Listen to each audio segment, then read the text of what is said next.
Biologie secondaire 4, chapitre 2, première partie. Thème du chapitre, les hormones, les glandes hormonales. Les hormones sécrétées et libérées dans le sang en réponse à une stimulation. Elles ont pour origine des cellules spécialisées regroupées en glandes dites endocrines. Les hormones sont captées par les organes et cellules ciblées. Retiens, les récepteurs sont des molécules protéiques situées soit sur la membrane plasmique, soit au sein du cytoplasme des cellules cibles. La complexe hormone réceptrice est fugace.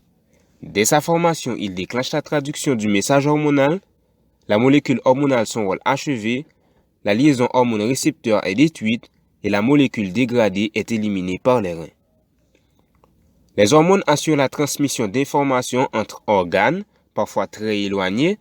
Elles jouent un rôle important dans la régulation des principales fonctions de l'organisme et de ses réactions métaboliques. La plupart des hormones sont des hormones stéroïdes ou des hormones dérivées d'acides aminés. Les hormones agissent sur les cellules en stimulant ou en inhibant leurs processus caractéristiques.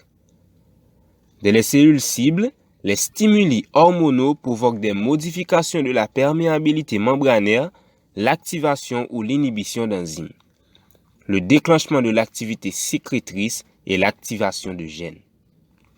Retiens, les hormones protéiques interagissent avec leurs cellules cibles par l'intermédiaire de messagers intercellulaires. Les hormones stéroïdes pénètrent dans les cellules cibles, activent l'ADN, provoquent la formation d'ARN messager, entraînant ainsi la synthèse des protéines.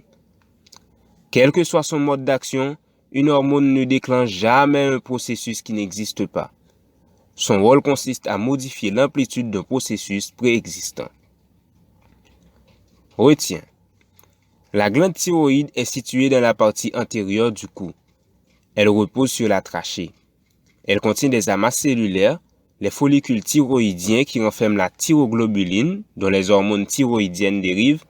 Ces hormones sont la thyroxine, T4, tétrahydrothyronine ou T4 et la triiodothyronine ou T3. Les hormones thyroïdiennes accélèrent le métabolisme cellulaire et favorisent la consommation d'O2 et la production de chaleur. L'iode entre dans les follicules, s'attache aux thyroxines, acide aminé, constituant la thyroglobuline colloïde de la thyroxine à 4 atomes d'iode, la triiodothyronine n'en a que 3. Retiens, chez l'enfant, l'hypothyroïdie grave est appelée crétinisme. Ce trouble se manifeste par une petite taille, des proportions corporelles anormales, une langue et un cou épais, ainsi qu'une arriération mentale. Les glandes génitales ne se développent pas et les caractères sexuels secondaires ne paraissent pas. Le crétinisme peut résulter d'anomalies génétiques de la glande thyroïde fœtale ou de facteurs maternels comme par exemple une carence alimentaire en iode. Les parathyroïdes. Sur la face postérieure de la thyroïde sont placées les glandes parathyroïdes. Leur nombre est variable. S'il est habituellement 4, il peut atteindre 8.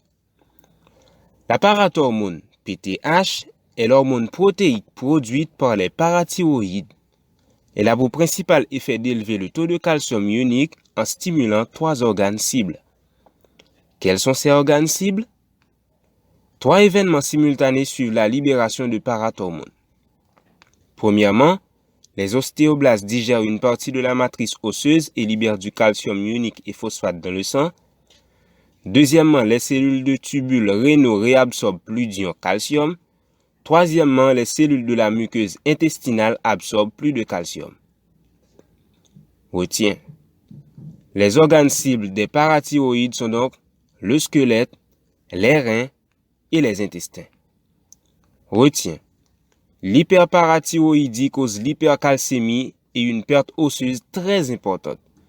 L'hyperparathyroïdie provoque l'hypocalcémie qui se traduit par la tétanie et la paralysie respiratoire. Fin de la première partie pour EducHaïti, l'école numérique. Pour plus d'informations, visitez www.educhaiti.com.